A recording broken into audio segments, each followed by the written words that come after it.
All right, welcome back. Today we're continuing our RBT exam practice question series. We're going through the next set of practice questions together and breaking them down. If you're new to the channel, welcome. If you're returning, welcome back. Please like and subscribe. If you're looking for our study materials, please check out btexamreview.com. We offer 3 practice exams, a taskless study guide, and of course, our famous combo pack. Other than that, keep working hard, keep studying hard. Let's get to our questions. Question 1. Halloween is coming up in a few weeks. Craig is so excited to wear his new costume that his mom bought him. Craig's mom tells him that he needs to make all A's and B's if he wants to wear his costume. Craig's mom is using a what? Okay, behavior question. First things first in behavior questions, let's identify who we're talking about. People get confused in behavior questions when there's more than one learner or person involved. In this case, we have Craig and Craig's mom. The question is asking about Craig's mom. So let's make sure we're focusing on Craig's mom. And the question wants to know, what is Craig's mom using? Well, in relation to what? Okay, what do they mean using? Well, if we look in our last sentence, it says Craig's mom tells him he needs to make all A's and B's if he wants to wear his costume. So Craig's mom says, if you want to do this, you have to do this. If you want to wear your costume, then you have to make these grades. What do we know about if-then statements? What are those called? Is it a bribe? A bribe is the opposite of what we're looking for. A bribe would be you get to wear your costume, now go make A's and B's. That's bribery. They get the reinforcer first. They get what they want first. Craig's mom is doing it the right way. She's saying, if you do what you're supposed to do, then you get to wear your costume. Craig's mom is using a B contingency. Okay. Contingencies are first then, if then. It's what we should be doing as practitioners. It's not a high P request sequence. Craig's mom is not asking Craig to engage in a lot of responses quickly and then giving him a lower probability request. And it's not shaping. Craig's mom is not reinforcing approximations. She's simply executing a contingency or implementing a contingency. If you make good grades, then you get to wear your costume. That is the contingency. Craig's mom is using a contingency. Whenever RBTs implement programming designed by BCBAs, their top priority is what? Pretty straightforward question. Very easy, ethical question. What is the RBT's top priority? First and foremost, above all else. Now, here they're implementing programming designed by BCBAs, so they need to be sure they're implementing it correctly, sure. But even above that, what are they ensuring at all cost? A, that they're accomplishing the stakeholder goals. Stakeholder goals are important. Stakeholders are the parents or the people around them. These goals are important, but they're not the most important thing. Okay. B, following the treatment plan as designed. Also, extremely important. If you are implementing the treatment plan, the behavior plan, you need to be doing it the right way. And if you don't understand it, what do? We communicate.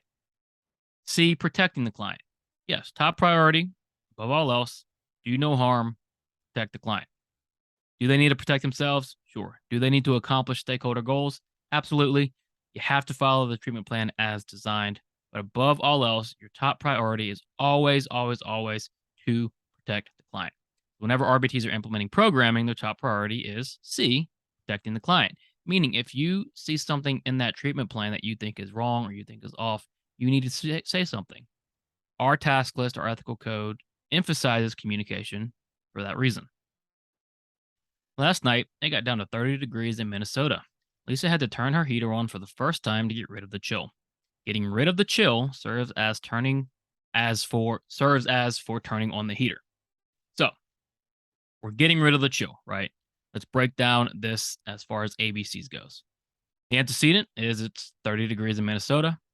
The behavior or the response is turning on the heater. The consequence is the chill is removed. So if we're going to remove something, right, and in the future, if it gets down to 38 degrees again, Lisa's going to continue to turn on the heater, right? This is the first time this year she's had to turn it on.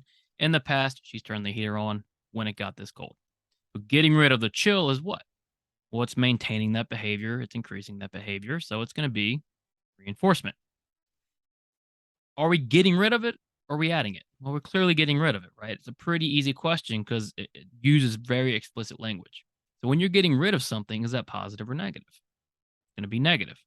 So if we're getting rid of something that's increasing or maintaining behavior, what would that be? It's going to be negative reinforcement. It's not positive reinforcement. Okay. She turns the heater on, takes away the chill. It's not positive punishment or negative punishment because her behavior isn't decreasing. What's occurring is the chill is going away, being removed, which is reinforcing the behavior of turning on the heater. So getting rid of the chill serves as what for turning on the heater? B, negative reinforcement. After you're finished conducting a preference assessment and you've identified your client's preferred stimuli, what should happen next?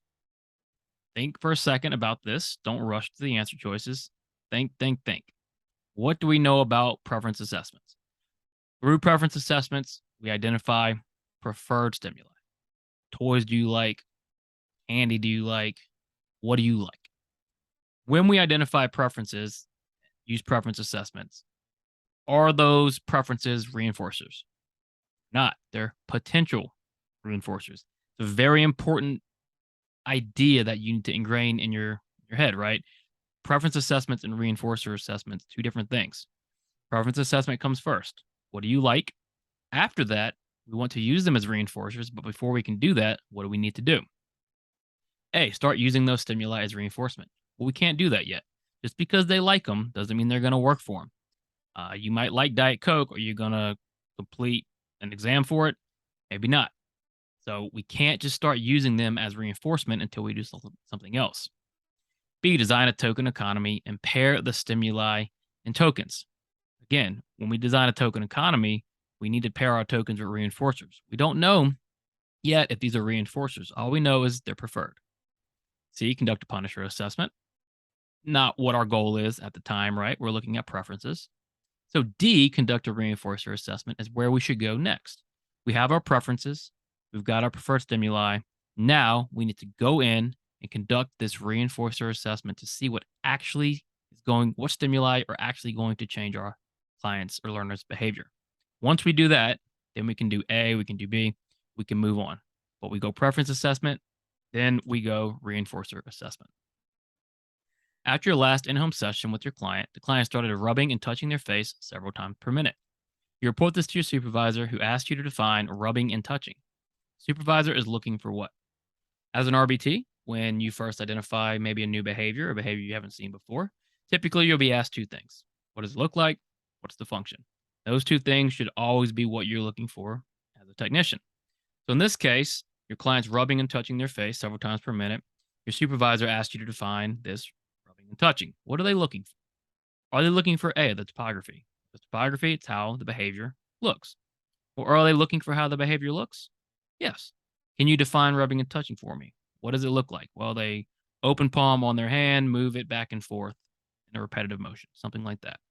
If I'm asking you to define it for me, I want to know, what does it look like? Okay. What do you mean rubbing and touching? Give me more description. We're not necessarily looking for magnitude. Magnitude would be like how hard, right? Or how long. Okay. Magnitude, remember, big, small, fast, slow, those kind of words. Function is the function, why it's occurring, are four different functions. They didn't ask you to, or they didn't say why is it occurring. They just want you to define it. And they're not looking for the antecedent. They didn't ask you what happened before it occurred. They want to know, what does it look like? Once we get that down, then we can start talking functions. We can get into really, really creating a target and then working on it. So the supervisor is looking for topography. Each year, several friends compete in a frisbee golf competition. They never practice during the year, but they like to go out and play. Friends are demonstrating what as it relates to frisbee golf? Tricky question. I would say this is a 5 or 6 difficulty. All right. What is occurring? Well, we're talking about the friends. And what are the friends demonstrating as it relates to frisbee golf? Well, up here it says they compete in a frisbee golf competition. So each year we know they play frisbee golf, but they never practice during the year. They just like to go out and play. So if they're able, without practice, without teaching, to continue to play frisbee golf, they're demonstrating. A, generalization. Are they generalizing? No, they just go to the same competition every year, play with the same group. Not really generalizing. Now, what they're doing is maintenance, which is technically a form of generalization, but maintenance is a much better answer. And why is maintenance or maintaining a better answer? Well, maintenance is the ability to continue to engage in the response or the skill once teaching and practice has stopped. They're not practicing, not being taught. Each year they go and play frisbee golf. They can continue to engage in those skills. They're demonstrating maintenance as it relates to frisbee golf. It's not spontaneous recovery. We're not talking about extinction here. The behavior isn't on extinction, so it's not resistance to extinction either. So C and D should be out immediately. Yes, maintenance is technically part of generalization, but maintenance is the better answer. They are demonstrating maintenance. We can still do frisbee golf even without practice and teaching. Pomodoro method is a popular way to study that involves extended periods of study time followed by short breaks. The breaks are 10 minutes long in between study periods. What is the IRT of studying? I made this question easy, this easy intentionally, because what happens is everyone sometimes builds up the exam to be harder than maybe it should be. And so when you get a question like this, which is just easy, it's just an easy question, you start to overthink it, think too hard about it, you spend too much time. Let's not do that. Let's just break it down, right? So we've got extended periods of study time followed by short breaks. So we know our breaks are 10 minutes long in between study periods. So study period A ends, 10 minutes go by, study period B begins. Study period B ends, 10 minutes go by, study period C begins. 10 minutes, 10 minutes, 10 minutes, 10 minutes. So in between studying is 10 minutes. And the answer response time, of course, is time in between responses. So if the breaks are 10 minutes long, if there's 10 minutes long in between studying, what's the IRT? Well, it's going to be 10 minutes. Don't overthink it. Don't trust your preparation. Okay? Trust your preparation, especially on these type of questions. You know what IRT is. You know 10 minutes is the time in between the responses. That's going to be your answer. Pick it, move on. A parent prefers to use prompts that are not intrusive. This parent would most likely prefer what type of prompt? So, if we want a prompt that is not intrusive, what does that mean? It means limited physical contact. It means limited guidance. Okay. So, if we think about our prompt hierarchy, what is the most intrusive prompt? What's going to be a full physical? Next, partial physical. Next, modeling. Those are the three most intrusive. Physical prompts are very intrusive, obviously, because of the contact. Modeling is intrusive because you're essentially showing them what to do, right? You're giving them the full answer then and there. In this case, we want least intrusive.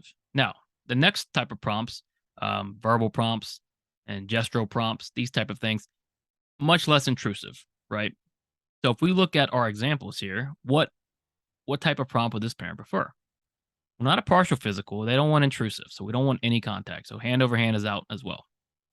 Modeling is right under physical prompting because with modeling, we're still demonstrating the exact skill we want. Okay, so it's actually very intrusive, even without being physical.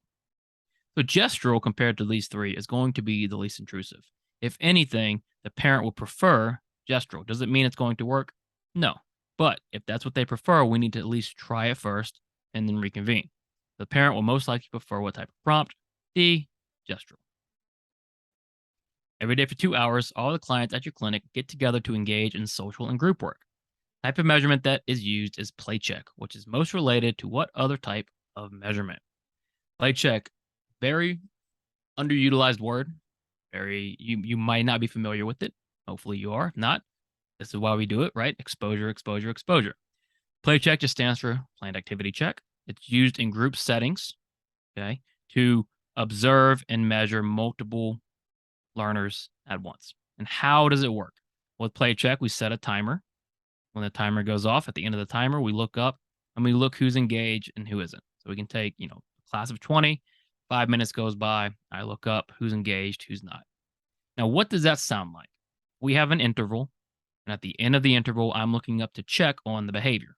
What does that sound like? What type of measurement? A, partial interval recording.